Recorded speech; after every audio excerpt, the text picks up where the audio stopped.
AEW was in the Minneapolis area, and during an AEW Dark, it was a lot of the Minnesota Midwest talent that was there. And there was a hashtag sign Darin Corbin at one point. There was, a lot of people talking about how they couldn't wait to see you there, and you never came through the curtain.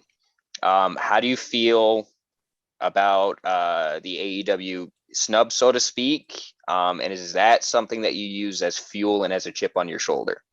Always. I use every potential like negative thing as like a motivator is what I try and do.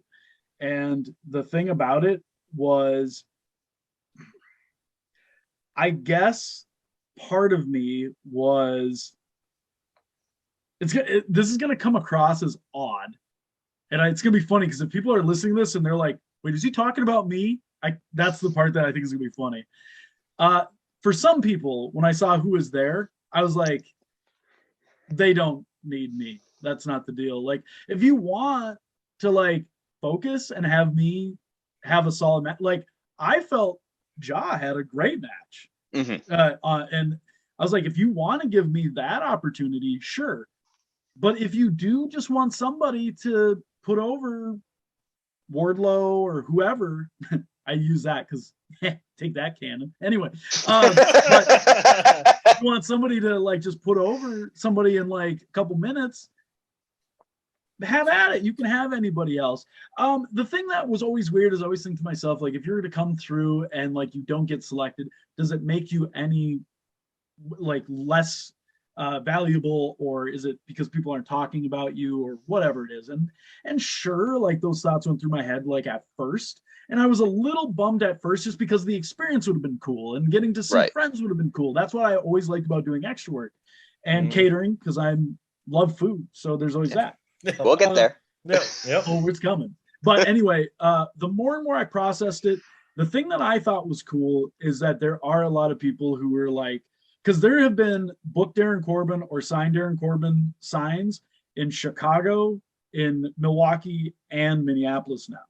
Mm-hmm. And so like, even if it's just one person with a sign or just one person with whatever, like I appreciate that people take the time and want to see me there. And I always believed, I think it just actually recently came out that Johnny Gargano said very similar. He did a squash match with Brodus Clay a long time ago as Joe Gray. And they were like, do you think you'll want to go down to FCW or head to Florida? And he's like, I want to be so valuable and I'm going to go everywhere. And I want them to be so valuable they come to me. And that's what he did. He went everywhere else.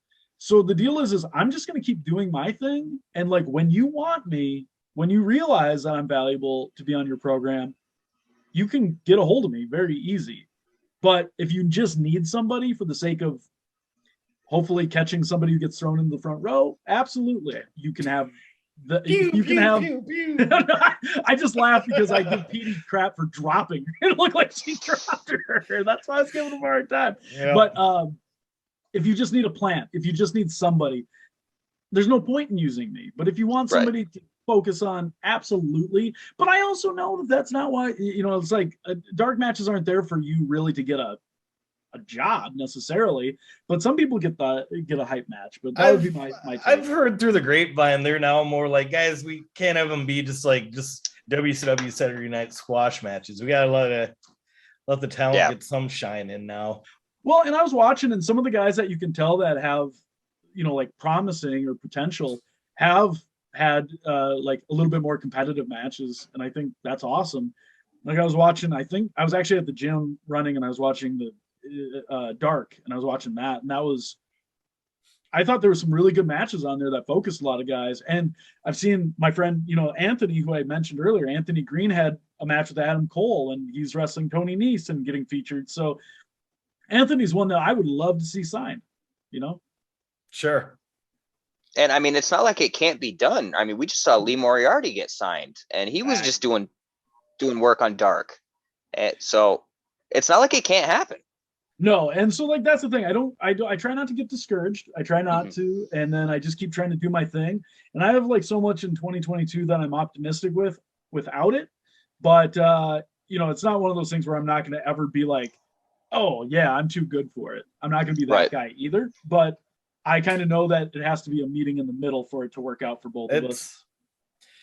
This is gonna sound strange, but it's probably the same thing I hear, where there are a lot of people in the back that are pulling for you, but like whoever signs the check, signs the dotted line, they haven't gotten in their ear yet. Right. Yep. So maybe it just takes a while.